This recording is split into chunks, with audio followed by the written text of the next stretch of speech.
Just as the midday sun dipped below the horizon, Sarah, a foster mother known for her warmth and resilience, welcomed Ellie, a 6-year-old with a look too mature for her age, into her home. This was a ritual Sarah had performed many times before, but this time the air felt different. As soon as Ellie stepped through the doorway with her small bag in her hand, she made a surprising statement. It sent a shiver down Sarah's spine and made her question everything she expected from the evening. Ellie's words weren't just unexpected, they shocked Sarah to her soul. "What did you say?" said Sarah, crouching down in front of Ellie. She looked at the little girl in front of her and saw so much sadness that it broke her heart. "Ellie, please tell me what's going on," Sarah tried again, but Ellie just looked at the ground. It was clear that she didn't want to repeat herself. But why? Sarah took a deep breath, her heart pounding in her chest. "Ellie, who stole what?" She tried again, really hoping she had misheard her the first time. Ellie shifted nervously from one foot to the other. "They don't know that I know," she said then, almost too softly for Sarah to hear. Sarah's heart broke for the little girl. She must have been through so much. Sarah showed Ellie her new room and tried to break her shield a little so she could talk more easily later. Then she showed Ellie the welcome basket she had put together and asked her if she wanted to take a shower. Ellie nodded eagerly, so Sarah gave her some privacy. She waited behind the closed door just to be sure. After a few minutes, Sarah pressed her ear to the door and heard Ellie crying softly.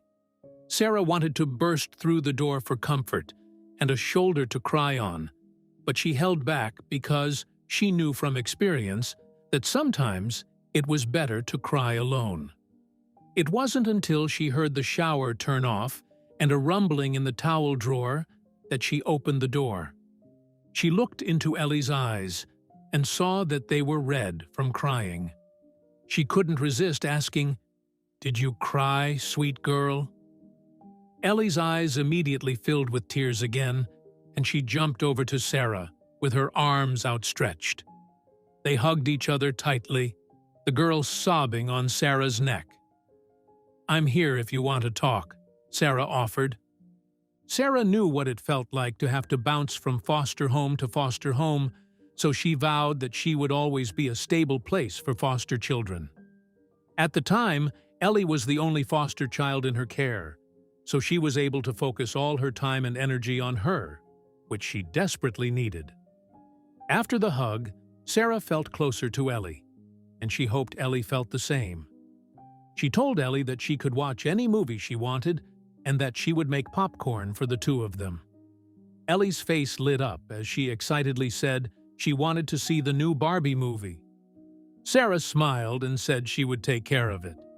She went downstairs while Ellie put on her pajamas for tonight. Suddenly, Sarah heard rumbling from upstairs. At first, she thought it was Ellie looking through her new room, but the rumbling intensified, and it almost seemed like she was struggling with something. "Ellie? Are you okay, sweetheart?" asked Sarah from the bottom of the stairs. When Ellie didn't answer, Sarah slowly began to walk up the stairs. "Ellie?" she asked again, her heart racing in her chest. The rumbling sound suddenly stopped, and the house became eerily quiet. "Elle?" tried Sarah again, hearing her own voice break. She reached for the doorknob and slowly turned it around, flooding her head with bad memories from her time in foster care. She gasped when she saw that the room was completely turned upside down, with Ellie's clothes scattered all over the floor and Ellie nowhere to be seen. Sarah ran to the window, which was wide open, and shouted Ellie's name. Her heart raced when she realized that Ellie was no longer in the house. Her words just now suddenly brought Sarah back to reality. What had she said when she entered the house? "They stole my brother," Sarah quietly repeated to herself. "And now they have Ellie too," she added, her voice shaking. Trembling, Sarah grabbed her phone and called 911. Her voice trembled as she spoke. "My foster daughter, she's gone. Her room was a mess, and the window was open." She rattled off her address to the operator, who urged her to stay calm and promised that help was on the way. Sarah's heart pounded as she waited, hoping for Ellie's safety. Bright lights flashed and sirens wailed as police cars approached Sarah's house and broke the evening calm. Neighbors peeked through the windows, attracted by the commotion. Officers sprang out, gear in hand, ready to tackle whatever lay ahead. The urgency was palpable, every second crucial. Sarah stood anxiously at her door as the officers approached. Officers burst into the house, their eyes wide open as they took in the chaos of the overturned room. "What happened here?" an officer asked, looking for traces of burglary. Sarah, struggling to keep her composure, pointed to the open window. The room was a clear representation of a hasty exit, the clutter telling a story of panic and struggle. Sarah told the officers about Ellie's arrival and her mysterious and disturbing statement. She said, "They stole my brother as soon as she arrived," Sarah said, in a steady voice but full of concern. The officers listened attentively and took notes. This information seemed crucial, a possible motive or clue to what had happened to Ellie. The officers reassured Sarah, their expressions serious but friendly. "We're going to do everything we can to find her," one promised. They gathered more details from Sarah and prepared for a full search. As they left to coordinate their efforts, Sarah felt a glimmer of hope among her fear. She saw them go and prayed for Ellie's safe return. Inside the room, officers examined every inch for fingerprints, methodically covering every surface. Sarah watched, feeling helpless but hopeful for any clue that might lead to Ellie. The fine powder settled on the windowsill and dresser, sketching the chaotic touches of an intruder. Or so they hoped. Each officer's movements were precise, a silent dance of investigation under the bright glare of the flashlights. The officers then went outside, carrying their flashlights through the darkness to the shed under Ellie's window. They scoured the ground for boot prints or any sign of disturbance that might indicate a road traveled. The moist earth held potential secrets beneath the surface. Sarah followed at a distance, her gaze fixed on the ground, hoping for a sign. Frustration mounted when the officers reported back to Sarah. No fingerprints in the room, no boot prints outside. Everything seemed to have been swept clean, an unsettling perfection in the chaos. The absence of clues only added to the mystery, making the night air feel heavier. Officers exchanged glances, their faces in stark lines, as they considered their next steps. During the search, an officer searched Ellie's backpack that was on her bed. A crumpled note fell out that was almost unnoticeable. He smoothed it out on the table, narrowing his eyes as he read. "Found something," he cried. Sarah hurried, her heart pounding with fear and eagerness. Would this be the clue they needed? The words on the note were chilling, hastily handwritten. "They won't tell us apart." Sarah's hands trembled as she read it, the implications swirling through her mind. What did this mean for Ellie and her brother? Her anxiety grew as she imagined Ellie scared and alone. The officers noticed Sarah's response, the urgency of their task reflected in their accelerated pace. The note read, "You'll see your brother soon," sending a shiver down Sarah's spine. She gripped the paper tighter, the words echoing in her head like a grim promise. The officers around her exchanged serious looks and realized the seriousness of the threat. The room fell silent, everyone digesting the chilling implication that Ellie's disappearance was more than a simple runaway case. Terrified for Ellie's safety, Sarah's voice broke as she pleaded with the police. "Please, you need to find her quickly." "She's just a kid," she insisted, her eyes full of tears. The officers nodded, their faces determined. They assured her that they would step up their efforts and understood the urgency of her voice full of fear. Officer Trent stepped forward, his presence compelling but reassuring. "We'll find Ellie and her brother," he promised, his tone firm. He began to give orders to his team.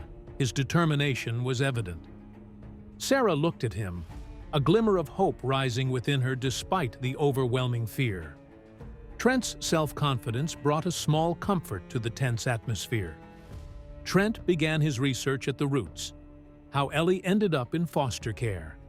He called, in a steady voice and tenaciously, to gather information from social services.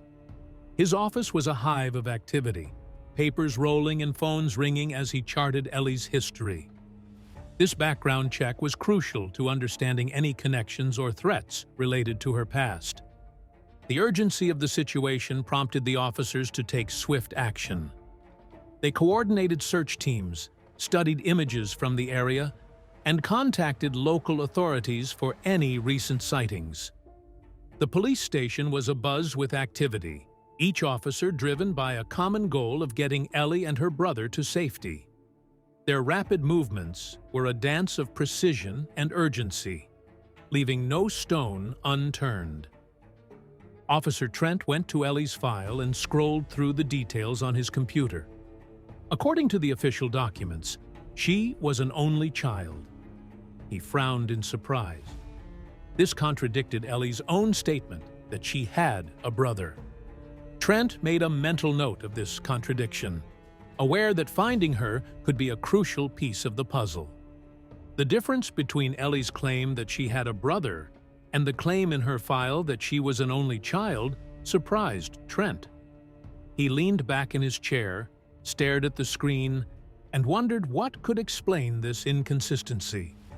It pointed to deeper problems in her file, perhaps misinformation, or a misunderstanding that urgently needed to be clarified. Further examination of Ellie's documents revealed another irregularity. Her date of birth on the foster care forms differed from that on her birth certificate. This discrepancy indicated that her data may have been tampered with. Trent narrowed his eyes. Tampering suggested deliberate manipulation. He printed both documents and pondered the consequences of these findings. Trent then compiled a list of individuals who had access to Ellie's files. He compared the names to the access logs, emphasizing those who frequently handled her file. Each name was scrutinized and noted for further investigation. It was a painstaking process, but necessary. Someone responsible for the discrepancies could still be involved with the agency, and finding that link was crucial. Determined to uncover the truth, Trent delved into the case. He arranged interviews with social workers and picked up additional files for comparison. His office was littered with documents, notes, and photographs, as he searched for any clue that could lead him to understand Ellie's real situation and find her whereabouts. His determination was palpable, his focus unwavering. Trent's investigation led to a shocking discovery. Several files had been tampered with, all linked to employee Gregor. As he went through the documents, Trent noticed the pattern of changes in the paperwork Gregor was handling. It was an important clue that suggested that Gregor could have been directly involved in or have knowledge of what had happened to Ellie. Gregor had worked in the foster care system for many years and over time gained full access to a large number of files. Trent looked at Gregor's employment history and noted his positions and the level of access he was given to each position. His long tenure gave him ample opportunity to influence many aspects of the system, including the records of numerous children. Determined to get to the bottom of the contradictions, Trent decided it was time to confront Gregor directly. He arranged a meeting under the guise of a routine checkup and planned to observe Gregor's responses to specific questions about Ellie's case. As he drove to the meeting, Trent rehearsed his questions, determined to track down any deception. When they met, Gregor seemed visibly nervous.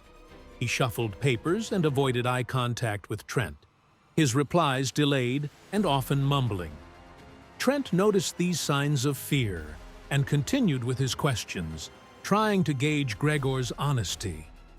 The more Trent asked about the details of the case, the more Gregor seemed to retreat into his shell. Gregor vehemently denied any violation when he was confronted with the manipulated files. However, he struggled to provide a clear explanation for the changes associated with his credentials.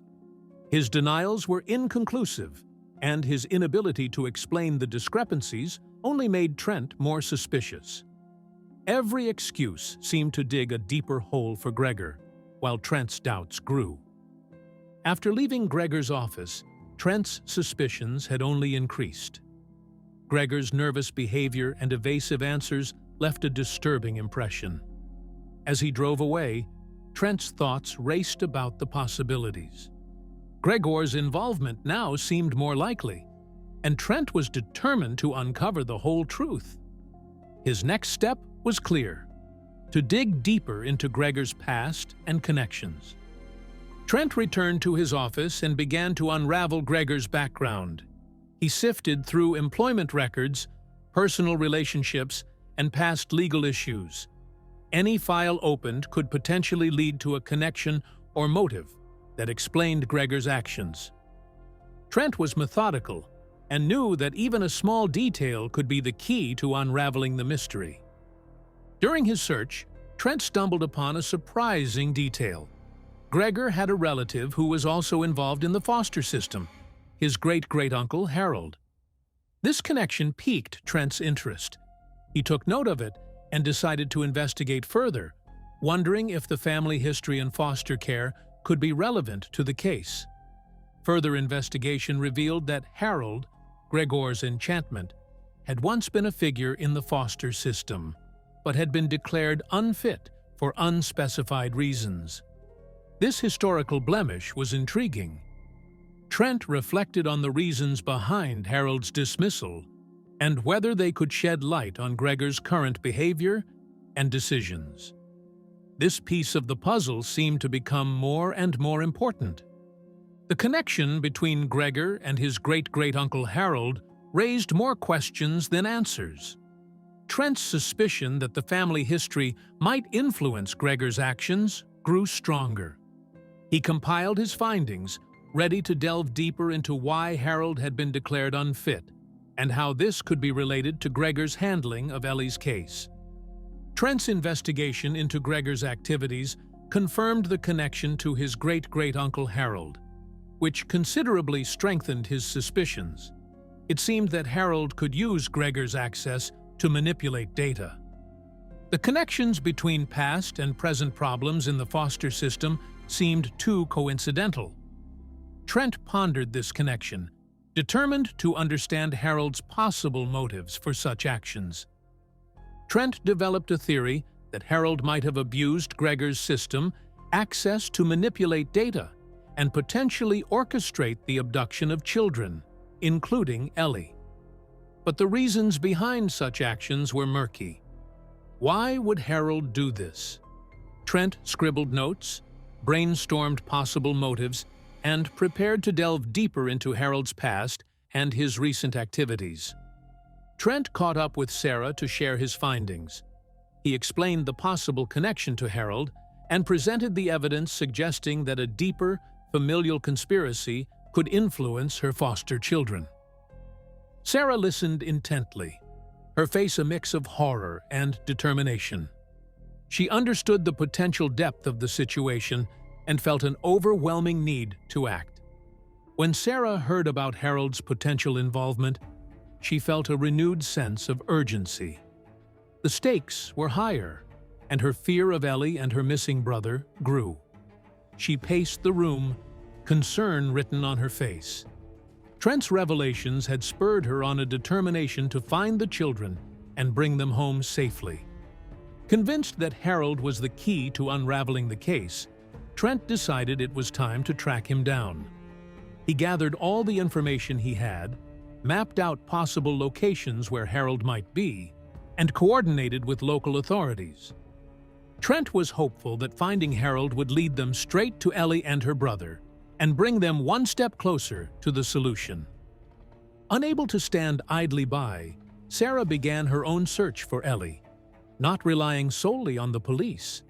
She printed hundreds of flyers with Ellie's photo and details and hung them all over the neighborhood. Each flyer was a beacon of hope, flying on lampposts and bulletin boards. Sarah's determination was evident as she walked from street to street, her determination unwavering. Sarah approached her neighbors, asking if they had noticed any unusual activity or unfamiliar faces around the time Ellie disappeared. She went from door to door, her presence soft, but her questions insistent. The neighbors shared their daily observations, and Sarah listened intently, hoping for a piece of information that might lead to Ellie.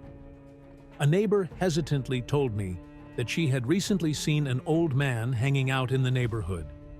His presence seemed out of place, and the description he gave was vivid enough to capture Sarah's full attention. She noted every detail: his stature, the way he moved, what he wore.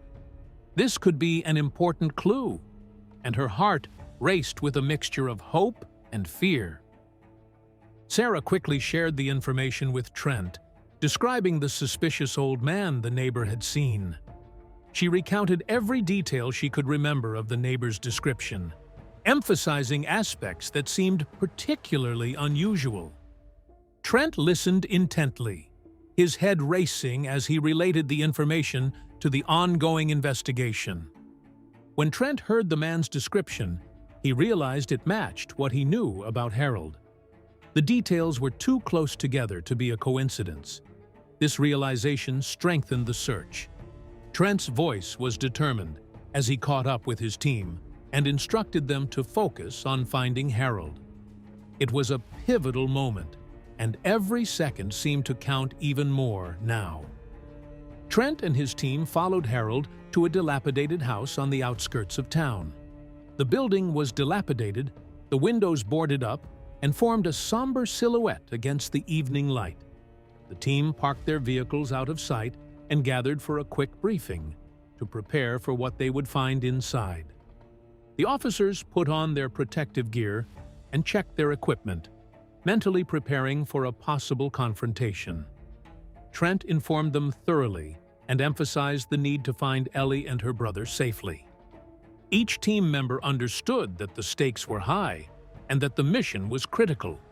They prepared with a determined resolve, determined to bring the children home. As they approached the house, Trent's heart raced with anticipation. With each step closer, the silence of the deserted area seemed to intensify. The crunch of gravel under their boots made the tense air clear. Trent's attention sharpened. This was the moment they had prepared for, and every detail was important. The team moved cautiously toward the house, aware of the potential danger that awaited inside. They communicated with hand gestures and kept their movements still and coordinated. With watchful eyes and heightened senses, they reached the front door. Trent gave a final nod, and they positioned themselves strategically, ready to invade. Trent signaled his team, and they quickly went inside to uncover the truth. The front door was broken open gently but quickly, and the officers poured into the house with precision. Trent led the way, his thoughts focused on the safety of the children and the successful resolution of the case. They embarked on a thorough search of the house, each room bringing them closer to the answers. In the dilapidated house, Trent's team soon discovered Ellie and a boy who looked like her, both visibly frightened but unharmed. The team breathed a sigh of relief when they found the children in a barricaded room, holding each other tightly. Officers gently reassured them, in soft but firm voices, as they gently escorted them out of the house. Harold, in a fit of rage and confusion, yelled at the officers, claiming that he was protecting the children from a broken foster system. His voice was hoarse, filled with a mix of fear and conviction. The team listened intently, their expressions mixed with concern and caution as they tried to make sense of his motives amid his outburst. As the situation calmed down, it became clear that Harold truly believed that he was the children's only hope and never intended to harm them. His frantic statements painted a picture of desperation. He acted out of necessity to save Ellie and her brother from what he saw as a failing system. His intentions, though misguided, were rooted in a deep concern for their well-being. Trent stepped forward, his demeanor calm and authoritative as he spoke to Harold. He assured him that Ellie and her brother would be safe and well cared for, far from the dangers of the system that Harold feared. Trent's reassurance seemed to reach Harold, who slowly began to relax. His tense attitude slightly relaxed as he processed Trent's words. The team secured Harold and made sure he got the necessary help, while they focused on the immediate safety of the children. Officers coordinated with medical services for Harold and Child Protective Services for Ellie and her brother. The environment was controlled and professional, with each member of the team working diligently to ensure a safe solution for everyone involved. Ellie and her brother were safely returned to Sarah, who welcomed them with open arms. When they stepped through the front door, the relief was palpable. Sarah hugged them tightly, tears of joy mingling with theirs. The home they had left behind for a short time now promised the warmth and security they so desperately needed after their ordeal. Sarah sat down with Ellie and her brother and promised them a stable, loving home. She prepared a comforting meal as they settled back into their familiar surroundings, her actions reinforcing her words. The house felt peaceful, filled with the soft sounds of domesticity, as Sarah gave the children the reassurance they needed to feel safe again. Trent, meanwhile, made sure Harold got the help he needed. He coordinated with social services and caregivers to create a safe and appropriate environment for Harold, balancing the need for care with the complexity of his actions. This careful approach ensured the future safety of the children and addressed the wider issues that were at play in the community. The local community rallied around Sarah, moved by her dedication to foster care. Neighbors and friends brought meals, supplies, and volunteered their time to help. Local businesses donated essential items to support her efforts. This outpouring of support strengthened community engagement with Sarah and her foster children, and strengthened the care network around them. As the sun rose the next morning, Sarah watched from her kitchen window, a cup of coffee in her hand.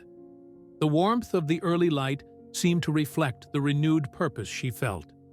Knowing that she had made a significant difference in Ellie and her brother's lives filled her with a deep sense of accomplishment.